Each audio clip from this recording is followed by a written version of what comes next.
দীর্ঘ ৭০ দিনের বেশি সময় ধরে চলা ইরান আমেরিকার সংঘাত কি এবার এক ভয়াবহ পরমাণু যুদ্ধের দিকে এগোচ্ছে? হোয়াইট হাউসের একের পর এক হুমকির মুখে তেহরান এবার পাল্টা চরম আঘাতের হুঁশিয়ারি দিয়েছেন। বিশ্বজুড়ে এখন একটাই প্রশ্ন, ইরান কি তবে সত্যিই পারমাণবিক বোমা বানিয়ে ফেলেছেন?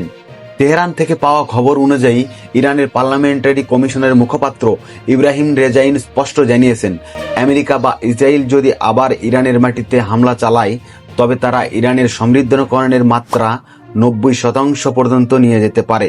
বিশেষজ্ঞরা বলছেন এই 90% মানেই হলো পরমাণু অস্ত্র তৈরির শেষ ধাপ।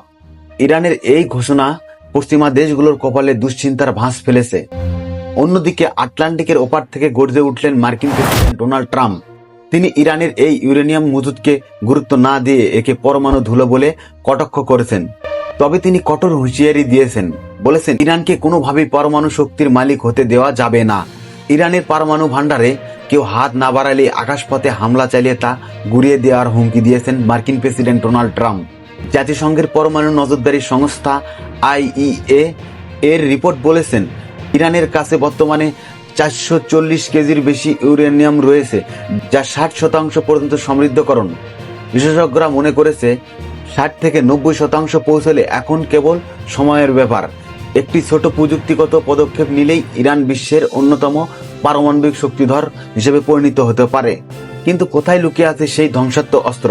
নজরদারি সংস্থার প্রধান রাফায়েল গ্রাসি জানিয়েছেন, ইরানের ইস্পাহান পরমাণু কেন্দ্র গত বছরে বরাবর বিমান হামলা হয়েছে।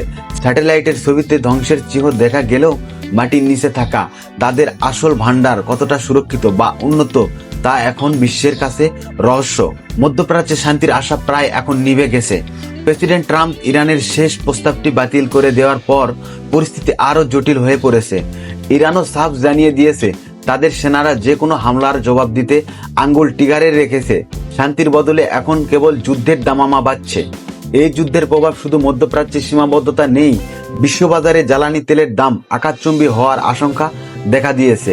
ভারত সহ দক্ষিণ এশিয়ার দেশগুলো তাদের জ্বালানি নিরাপত্তা নিয়ে চরম দুশ্চিন্তায় রয়েছে।